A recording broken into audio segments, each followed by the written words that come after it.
రాష్ట్రంలో జరుగుతున్న అత్యాచారాలు అరికట్టాలని వైసీపీ అయితే ఆందోళన పట్టుబట్టింది. ఇందులో భాగంగా విజయవాడలోని అంబేద్కర్ విగ్రహం దగ్గర వినతిపత్రాలు సమర్పించేందుకు వచ్చారు.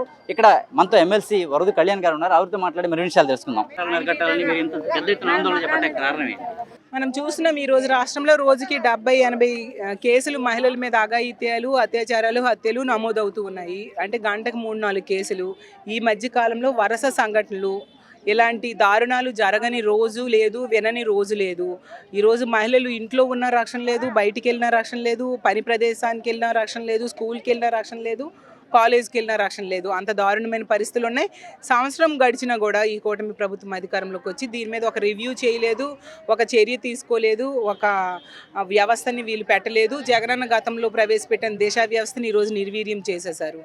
ఎంత దారుణంగా అంటే ఒక దళిత బాలిక మొన్ననే సత్యసాయి డిస్ట్రిక్ట్లో మనం చూసాం. రాప్తాడు నియోజకవర్గంలో 6 నెలలు దారుణంగా చేశారు టీడీపీ కార్యకర్తలు. కనీసం యాక్షన్ తీసుకోలేదు. నిన్న మా పార్టీ నాయకులు వెళ్ళి ఆందోళన చేస్తే అప్పుడు కొద్ది మందిని అరెస్ట్ చేయడం జరిగింది. అలాగే అంతకుముందు తీసుకుంటే ఎన్నో సంఘటనలు. వెస్ట్ గోదావరిలో ఉండి నియోజకవర్గంలో ఒక అత్యాచారము, జిల్లాలో ప్రతి నియోజకవర్గంలో ప్రతి మండలంలో ఇలాంటి దారుణాలు చోటు చేసుకుంటూ ఉన్నాయి. అలాగే నిన్న కాక అనంతపురం జిల్లాలో తీసుకుంటే ఒక పాపని ఆమె మిస్ అయిందని తల్లిదండ్రులు కంప్లైంట్ ఇచ్చారు. ఇతని మీద అనుమానం ఉందని ఫోన్ నెంబర్తో సహా ఇస్తే నిర్లక్ష్యం వహించడం వలన 6 రోజుల తర్వాత ఆ పాప శవమై దొరికింది. పాపని అందివ్వండి అంటే కుళ్ళిపోయిన శవాన్ని వీళ్ళు అందించే పరిస్థితి. అంటే అంత నిర్లక్ష్యం మనకు కనిపిస్తుంది. ప్రతి సంఘటనలో కూడా నిర్లక్ష్యం అనమాట. ఎంతసేపు కూడా రెడ్ బుక్ రాజ్యాంగం అమలు మీద దృష్టి పెడుతున్నారు. పోలీస్ వ్యవస్థని రెడ్ బుక్ రాజ్యాంగం అమలు మీద, అక్రమ కేసులు పెట్టడం మీద ఉపయోగిస్తున్నారు తప్ప మహిళల రక్షణకు ఉపయోగించట్లేదు. కాబట్టి మా వైఎస్ఆర్ కాంగ్రెస్ పార్టీ ఆధ్వర్యంలో రాష్ట్ర వ్యాప్తంగా ఉన్న మహిళలు అందరూ కూడా వాళ్ళ మద్దతుతో జిల్లా హెడ్ క్వార్టర్స్లో అంబేద్కర్ గారికి మేము రిప్రజెంటేషన్ ఇవ్వడం జరిగింది. అంబేద్కర్ గారు ఒక రాజ్యాంగాన్ని రచించారు. అంబేద్కర్ రాజ్యాంగం ఇక్కడ అమలు అవ్వట్లేదు. మీరు రచించిన రాజ్యాంగము ఇక్కడ అమలు అవ్వాలి. ఇలాంటి తప్పుడు పని చేసే వాళ్ళకి కఠినమైన శిక్షలు పడేట్టుగా చేయాలి అని కోరుకుంటూ ఈ విధంగా చేయడం జరిగింది. అమరావతిలో కృష్ణరాజు గారు చేసిన వ్యాఖ్యలపై మీరు ఎలా స్పందిస్తారు? అతని వ్యాఖ్యల్ని మా పార్టీ ఖండించింది. అలాగే సాక్షి టీవీ కూడా ఖండన విడుదల చేయడం జరిగింది. ఒక డిబేట్లో మాట్లాడే ఒక వ్యక్తి మాట్లాడిన మాటల్ని పట్టుకొని ఆ మొత్తం ఆ ఛానల్ని ఆపాదిస్తే ఎంతవరకు సమంజసం చెప్పండి? ఆ యాంకర్కి ఆపాదించడం, అరెస్ట్ చేయడం, ఎంతవరకు ఐఏఎస్ని ఐపీఎస్ని అరెస్ట్ చేస్తారు, ఇప్పుడు జర్నలిస్టులను అరెస్ట్ చేస్తూ ఉన్నారు. ఎంతవరకు సమంజసం? ఆ మాట్లాడిన వ్యక్తి క్షమించమని కోరాడు. పక్కన పెడితే ఆ టీవీకి అతనికి ఏంటి సంబంధం చెప్పండి? మేము అందుకే చెప్తూ ఉన్నాము, వీళ్ళు ఈ రెడ్ బుక్ రాజ్యాంగం అమలులో భాగంగా అక్రమ కేసులు పెట్టడం మీద దృష్టి సారిస్తున్నారు తప్ప మహిళల రక్షణ మీద దృష్టి సారించట్లేదు. వీళ్ళు ఇచ్చిన హామీలు ఏవి అమలు చేయలేదు. ఖచ్చితంగా ఖండిస్తున్నామండి. అలాంటిది మా పార్టీ ఎప్పుడూ సమర్థించదు.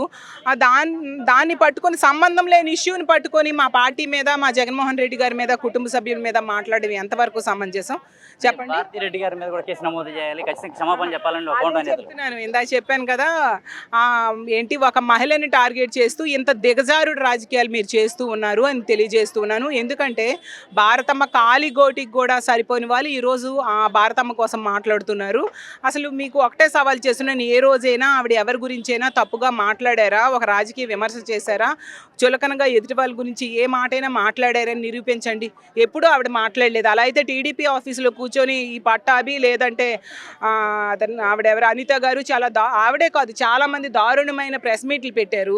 మరి చంద్రబాబు నాయుడు గారిని, భువనేశ్వరి గారిని వీళ్ళందరినీ అరెస్ట్ చేయాలా? దీన్ని బట్టి మనకు అర్థమవుతుంది ఏంటంటే వీళ్ళు ఎంతసేపు డైవర్షన్ పాలిటిక్స్ చేయడానికి, అక్రమ కేసులు పెట్టడానికి మీద దృష్టి పెడుతున్నారు. అందుకే మీరు గనుక ఈ కూటమి గనుక మా భారతమ్మ మీద గనుక కేసు పెడితే వాళ్ళ కూటమికి, రాజకీయ సమాధికి వాళ్ళు పునాది వేసుకున్న వాళ్ళు అవుతారని తెలియజేస్తూ, టీడీపీ ఆఫీస్ మీద దాడి చేశారని చెప్పిన వంశీని కావచ్చు, ఇంకా చాలా మంది మీద కేసులు నమోదు చేసిన పరిస్థితి ఉంది. నిన్న ఇదే దీని మీద సాక్షి కార్యాలయం అన్నింటి మీద కూడా దాడులు చేశారు. దీన్ని ఎలా చూడొచ్చు? కార్యాలయాల మీద దాడులు చేయమని ఆదేశించిందే తెలుగుదేశం పార్టీ పెద్దలు.